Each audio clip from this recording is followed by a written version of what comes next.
Hi, in today's story I'm going to read in a chapter from this book, Are You Turning Into Your Dad?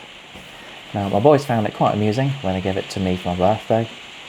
I think they've read some of it and they think some of it is quite appropriate for me. You might be able to hear at the moment I'm sat out in my conservatory and it's raining, so it's quite a nice ambient sound. Top 10 signs you're over the hill. Your lost weekends are a distant and somewhat hazy memory, and you're becoming increasingly belligerent as the years roll by. The following checklist will only serve to reconfirm your descent into middle age. When you sleep, people worry you're dead. Your back goes out more than you do. Your best friend is dating someone half his age and isn't breaking any laws. You split your jogging pants. When your idea of a night out is sitting on the patio. It takes longer to rest than it did to get tired. Your address book has mostly names that start with doctor. You sit in a rocking chair and can't get it going. Getting lucky means you found your car in the car park. You forget how old you are and have to think about it. Over the hill, aches and pains. The day I realised I was over the hill was when I went up to pick my elderly mother up from her care home to take her out for the day, and I had more trouble getting into the car than she did. The look of pity she gave me said it all. Talk about no going back. Those are the days, the lost weekends, when you used to go out for a couple of drinks after work on a Friday and wake up on the floor on some random person's house, sometime on a Sunday afternoon. Or college days, when the weekend started on a Wednesday and finished roughly 3 weeks later when your overdrafted run out. These days, the weekend is a short and therefore precious space of time between finishing work on a Friday and getting on the bus again on Monday morning. So pack them to the gunnels, just like your dad. You know you're turning into your dad if you look forward to the weekend, because you can go to the DIY merchants to buy a curtain rail and come back with a new set of garden furniture. You can go to the local farmer's market and sample the organic pies and artisan cheeses and end up spending a small fortune on homemade Thai fish cakes. You can go to the allotment, do the watering and bed down your winter veg, followed by a satisfying cup of tea as you admire your hard work. You can clean the car, always a joy, especially if it involves going to the local automotive retailer and buying a new chamois leather and the latest all-day shine wax products. You've been giddy with anticipation for a Sunday morning stroll followed by a slap-up meal and a few drinks. You find yourself fretting about getting home in time to see the weather for the forthcoming week. Your idea of a heavenly weekend is a quiet night in with a DVD and a bottle of wine. You can listen to the radio play on Sunday morning while doing the domestic chores. You can wake up with a start at 7 a.m. and you have that lovely comforting feeling that you don't have to go to work. Hearty pursuits. There was a time when sitting in front of the TV with a takeaway pizza and 6 cans of lager seemed the perfect way to spend your leisure hours. But on the approach to middle age, you soon realise life is quickly passing you by.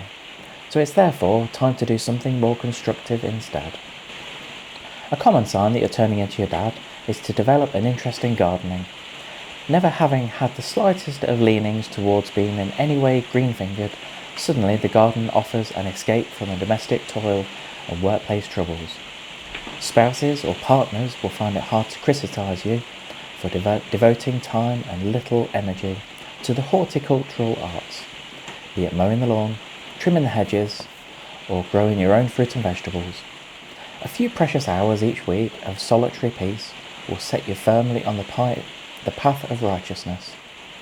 Should you happen to make a bit of a dog's dinner of the garden in the process, you can always fall back on Janet Kilburn Phillips's mantra that there are no gardening mistakes, only experiments. The best way to garden is to put on a wide-brimmed straw hat and some old clothes, and with a hoe in one hand and a cold beer in the other, tell someone else where to dig. I like that. A society grows great when old men plant trees whose shade they know shall never sit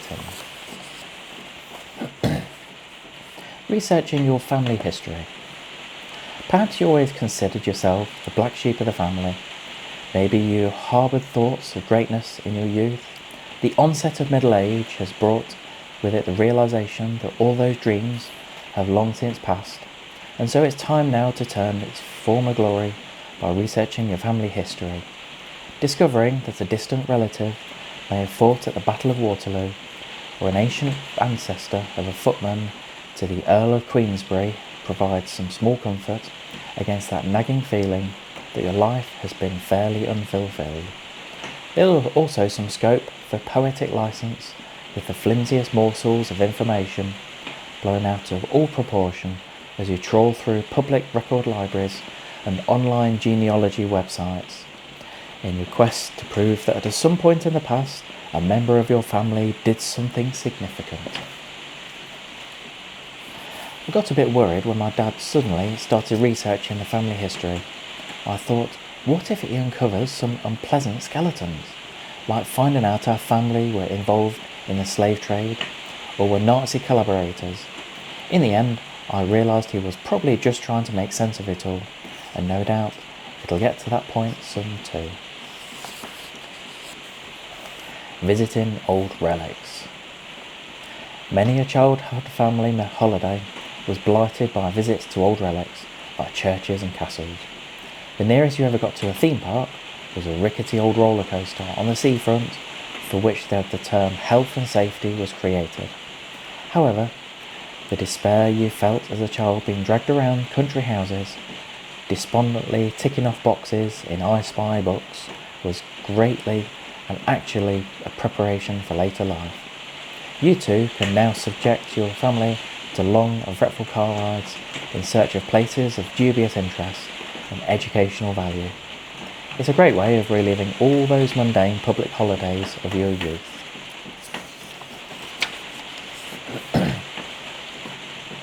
Not only doing, but actually enjoying DIY. There was a time in the not too distant past when your dad could be relied upon to pop round and do a couple of nagging DIY jobs you'd be steadfastly avoiding. You were atrocious at some point together, flat-pack furniture with every attempt resulting in the rickety dining chairs and wonky bookshelves, and your dad's methodical approach to such jobs enraged you to the point of apoplexy. Why do a job properly if you can do it slapdash and still make the pub in time for kick-off? And then one day the penny drops and you start actually reading the instructions and laying out and counting all the parts in the flat pack. A toolbox mysteriously appeared in the shed. Trips to the DIY shop no longer fill you with intolerable loathing, and you suddenly know exactly which aisle stocks plug sockets. Most startling of all, you actually enjoy those silly little jobs that used to leave you feeling inadequate, and you now take pride in your workmanship and knowledge of a job well done. I must admit, I do really enjoy DIY, and that's something that my kids will vouch for me. But anyway, I hope you enjoyed a couple of chapters reading that story from Are You Turning Into Your Dad? There's so much more. I've read this a couple of times and there's so much that is quite appropriate for me. I would appreciate it, as always, if you subscribe to my YouTube channel. Just give us a quick thumbs up, click subscribe, or leave any comments below. I always ask for comments, whether you've got any other ideas or stories for me to read. I'm always open to any suggestions. Thanks for joining me today.